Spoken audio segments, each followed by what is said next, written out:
morning, first of all, if you're a first or second time guest, my name's Mike Scan.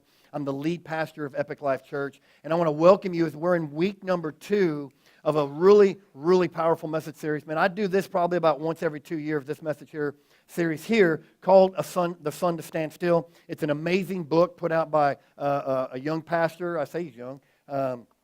Stephen Furtick, some of y'all might have heard him. And I usually don't do like book promotions. It's not my thing. But if you're really looking for a book to just like take you to another level and just help you in whatever journey you're on, man, take a look at this book. You can't have mine. This is mine. I write in my book. So it's like I write. There's stuff like, it's a really good book. And it really speaks to the core of where a lot of you are today. I know where I'm at. Some of you you're beyond this. You're way beyond this. And that's cool. You know, we'll catch up to you. But right now, this is a really good book. I might even read about some of it this morning. But what we've been believing for is we're believing for getting into a place in our walk and as believers to have this audacious faith. Just audacious faith where we can believe God for the impossible. We can believe God for the miraculous.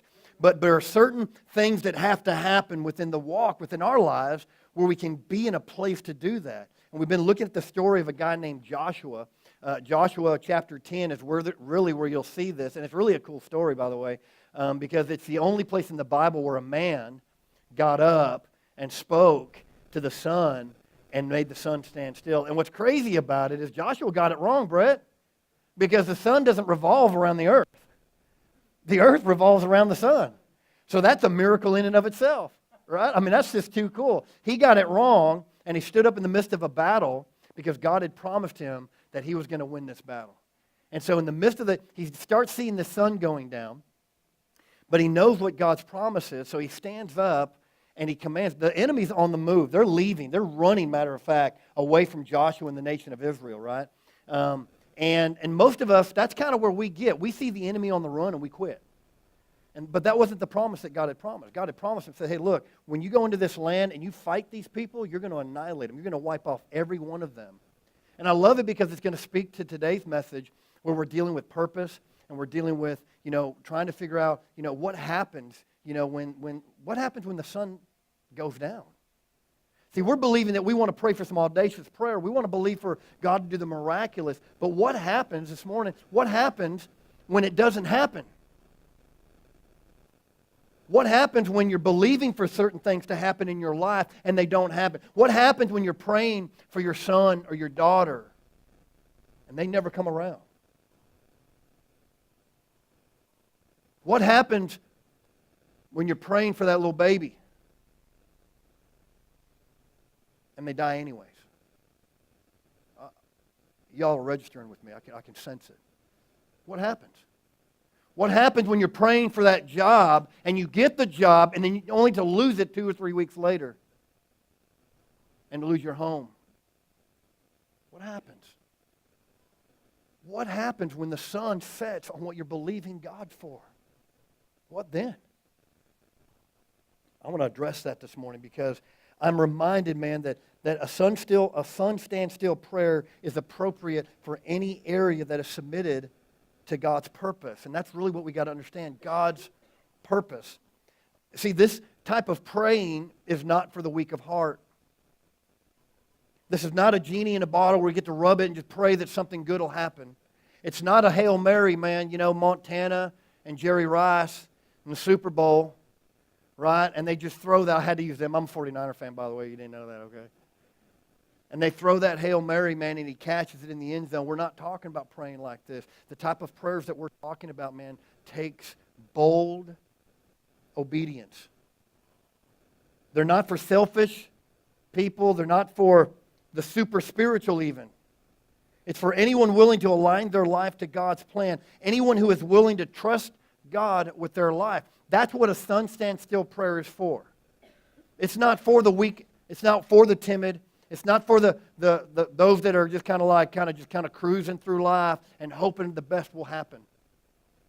That's not what a sun stand still prayer is for. 1 John 5:14, we're reminded this is the confidence that we have in approaching God. We have a confidence that we can go before the Father no matter what's going on in our life, no matter what's happening, no matter what the world looks like. We have a confidence in approaching God that if we ask, what's that next word? Come on, y'all, help me out. Thank you very much. Praise God. All right, there are 5 people.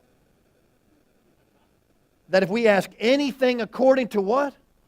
See, we forget this part right here. And this is going to be the first stone in a lot that's going to help you this morning when the sun's going down.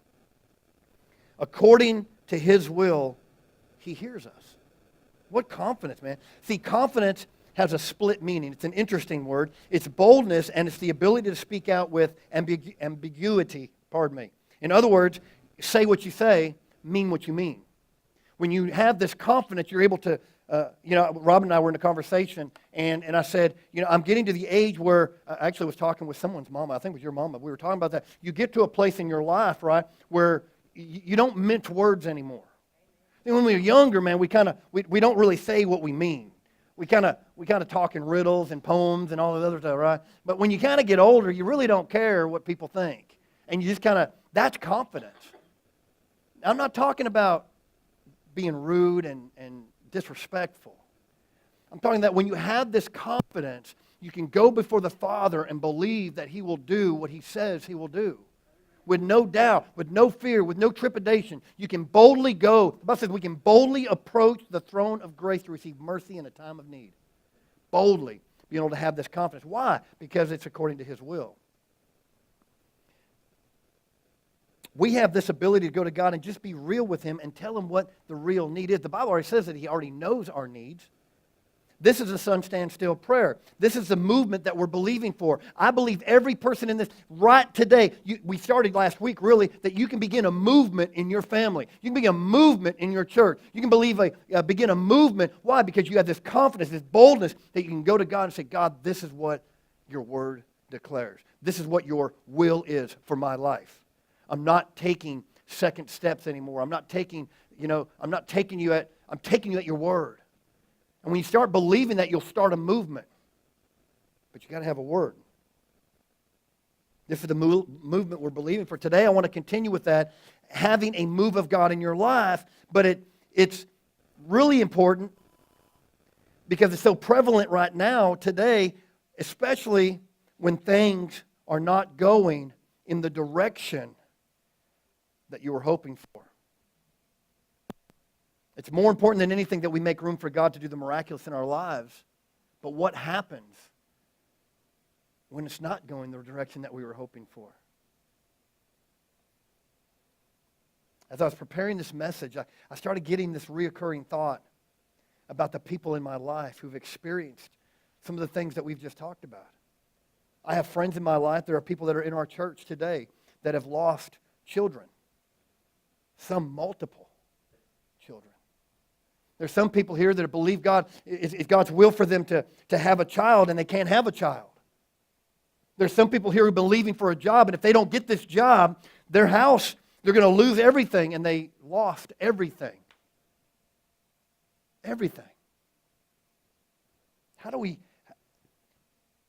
rectify that?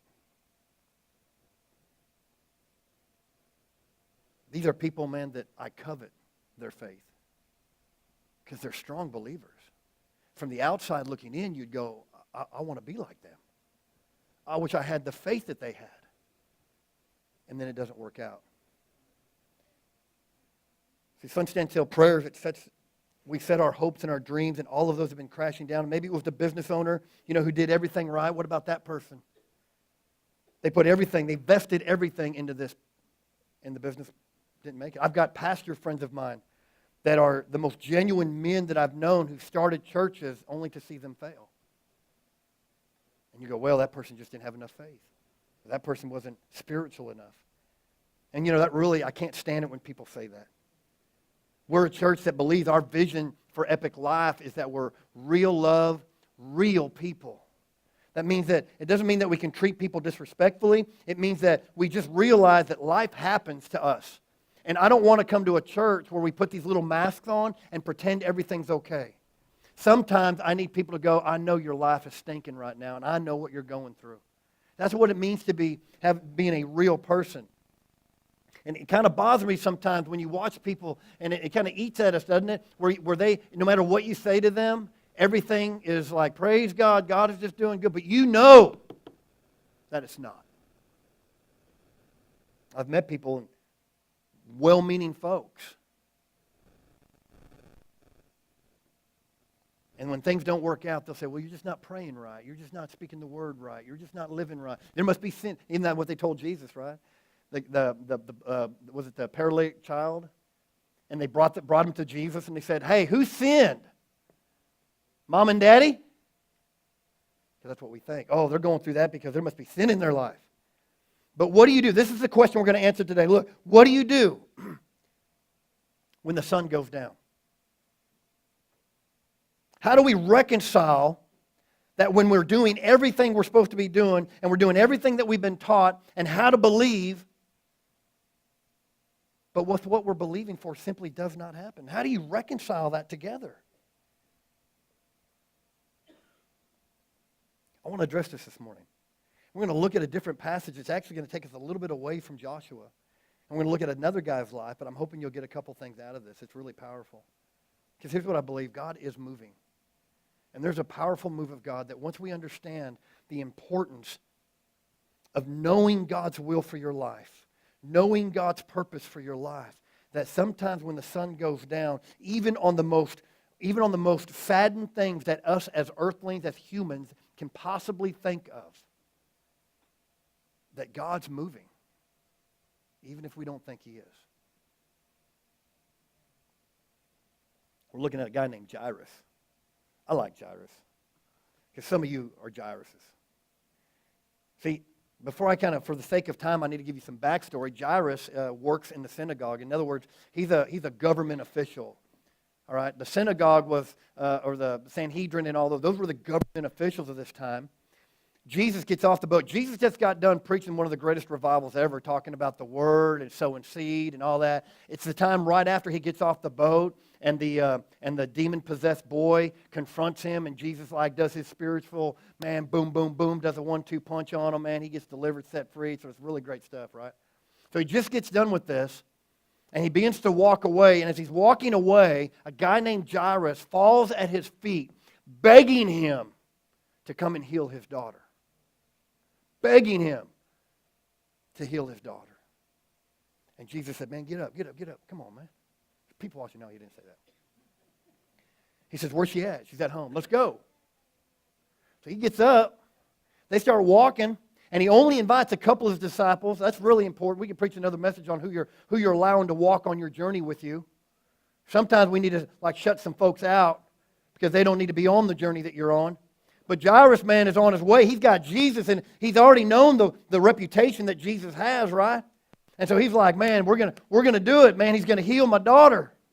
He said he would. So they're on their way to his house, to Jairus' house. And so what happens is in the middle of this going to Jairus' house, there's another story that gets slammed right into the story of Jairus. And it's the story of the woman with an issue of blood. So here Jesus is with Jairus. Jairus' hope has just been raised, right? His hope has just been raised. Yes, Jesus, the Son of God, the one that I know, if anybody can heal my daughter, He will. He said He was going to. But in the middle of this, there's another story that Jairus is unfamiliar with. And it's a woman, she sees Jesus at a distance. And she says to herself, if I could only touch the hem of His garment, then I'll be made whole. So she works her way through the crowd. Now you got to understand, a crowd of people was around Christ. I mean, everywhere Jesus went, there were throngs of people. Why? Man, the miracles, the provision, the things that Jesus was doing for them. And so this woman makes her way through the crowd of Jesus, man, and touches the hem of His garment. It stops Jesus dead in his tracks. And he looks around and he goes, who touched me? So the disciples, being educated men, said, well, what do you mean, who touched you? Look around, man. I mean, you're surrounded by people here, man. It's like, nah, something came out of me. Virtue has left me. He's like, whoa, wait a second. Then he sees this woman there. And he starts ministering to her. And he says, woman, your faith has made you whole. Now, you got to remember, Jairus is sitting back going, wait a minute. We got to go. And this is where we pick up the story in Matthew chapter 5. Verse 35. While Jesus was still speaking, some came from the ruler of the synagogue's house. These are homeboys, homegirls, right? These are people that when you got someone dying and sick, you don't invite the community, you invite your closest friends. So some close friends of his came to him and said, your daughter is dead. Oh, that's great news. Why trouble the teacher any further? And really, if you go back to the literal translation of what they said to him, was, hey, your daughter is dead. Why bother? How many of us have been there? When we go, why bother? I've tried praying before. Why bother? I believed God one time, man, that He would help me with this job. I didn't get that job. Why bother praying and believing for it again? Why bother? We were believing for God for this little child. Why bother? Oh, I used to go to church. I used to hang out with church folks. But man, they sin. And they lie. And they're hypocrites. Why bother? Why bother going to church? Why bother? That's what they were telling Jairus. Jairus, don't bother the teacher. Why bother the teacher anymore? So what happened? Jairus' prayer got hijacked. How many of you, has your prayer life, has your spiritual life, has your walk with God been hijacked? Because you think God is not hearing you. You think God doesn't listen. You think God has abandoned you. So you're like, why bother? Why do I need to do this? Now, I know you probably didn't come to church to hear this great passage, this great motivating speech, right? Why bother? The pastor failed. Why bother? We've all been there. Now, I want you to know that this guy Jairus already had gone to Jesus. Jesus had already gave him, said, hey, I'm going to do this. But his friends and family didn't want to have anything to do with it. Why bother? How many times have you been there? You might be there right now. Where you're in a place in your life that maybe at one time, man, you received Christ as your Lord and Savior. You used to trust it. You used to have this unmovable faith going in the direction that God has called you to go. And you knew, man, you could take down mountains. Nothing could stand in your way. You were like ready. But then something happened in your walk. Something happened in your life. Maybe your husband left you. Maybe your wife left you. Maybe you lost someone. Maybe something happened that you weren't expecting to happen because you had God's word on something. And now you're at that place where you go, you know what? I'm done, man. I'm not playing this game no more. Why bother? Let's pick it up. Mark 5, 36 through 42 says, as soon as Jesus heard, I love this. As soon as Jesus heard the word that was spoken, he said to the ruler of the synagogue, do not be afraid, only believe. It's almost kind of like sometimes we do around here. We have become very sensitive people, man. We're very sensitive. And you got to understand, Jesus hears a word from his friends and he rebukes them. It's really written nicely here. But he really said, he looks over and he hears what's being said, and he looks over to him and said, no, only believe. What did he tell him? Don't believe what you're hearing. Don't look at what your friends are saying. What did I tell you? What did I tell you? What did I tell you? I told you I was going. I might be running a little bit late right now. It got a little hijacked, okay? Don't you quit. You do what I told you to do. And he permitted to no, then he says he permits no one to follow him. So he's got all this crowd. He hears this word and he stops. He goes, all right, we got to change things up here a little bit. All right, this is not the message that this guy needs to hear. All right, Jairus needs to hear some good stuff.